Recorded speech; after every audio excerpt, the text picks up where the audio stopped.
Assalamualaikum. Selamat pagi anak-anakku semua. Berjumpa kembali di pelajaran hadis. Pelajaran ketiga, yaitu mengenai hadis bersikap toleran. Ada yang tahu anak-anak ibu apa sih toleran? Baiklah, untuk memulai kegiatan hari ini kita awali dengan membaca basmalah dan doa belajar.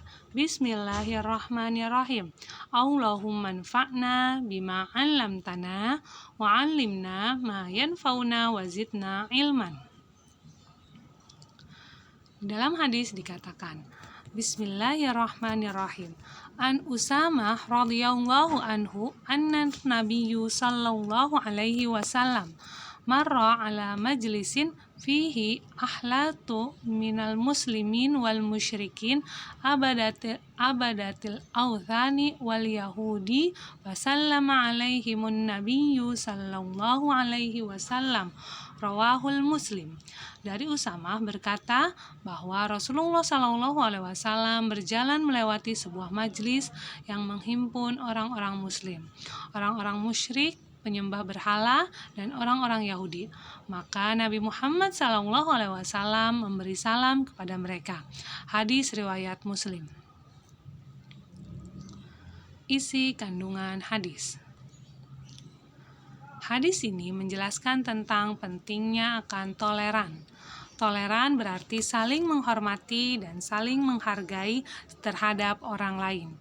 Nabi SAW mencontohkan toleran dalam hadis ini adalah memberi salam di suatu tempat atau majelis yang terdiri dari berbagai golongan, yaitu kaum muslim, musyrik, dan Yahudi.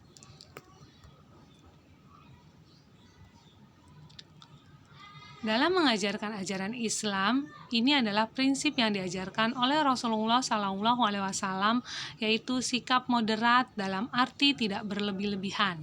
Karena sikap berlebihan sering menimbulkan paham bahwa perintah-perintah agama terasa sebagai beban yang memberatkan dan larangan agama terasa sebagai belenggu yang membatasi kebebasan. Padahal tujuan utama dari sikap perintah Allah adalah untuk kebaikan bagi pelakunya. Sedangkan setiap larangan Allah hakikatnya adalah bentuk penyelamatan dari bahaya atau kerusakan. Manusia diciptakan sebagai makhluk individu, sekaligus juga sebagai makhluk sosial, yaitu manusia tidak dapat hidup sendiri. Ia butuh orang lain dalam menjalankan kehidupan sehari-hari. Allah sengaja meletakkan kelebihan dan kekurangan pada setiap individu, agar setiap individu saling menghormati dan melindungi. Allah sengaja menjadikan manusia berbeda-beda, bersuku-suku, berbangsa-bangsa agar saling mengenal.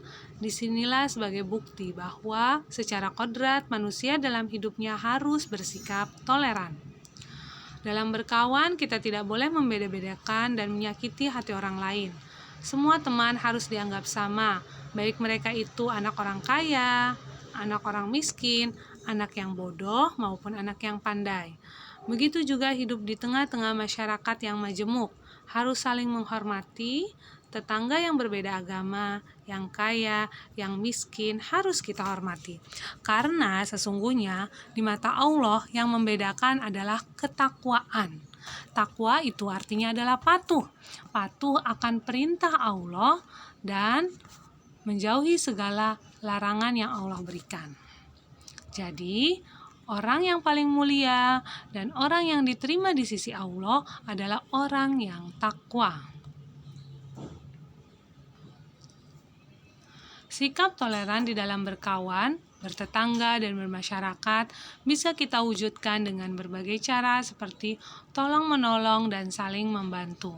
Kita bisa merasakan sendiri bila seorang tetangga memberikan sesuatu, biasanya kita tidak melihat apa yang dibawanya, tapi kita menghargai ketulusannya di dalam mereka memberi.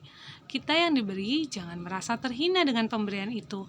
Begitu pentingnya rasa kesetia kawanan terhadap tetangga. Agama Islam memperingatkan kita sebagai pemeluknya agar menghormati hak-hak tetangganya dengan menciptakan suasana ketenangan yang didasari sikap toleran.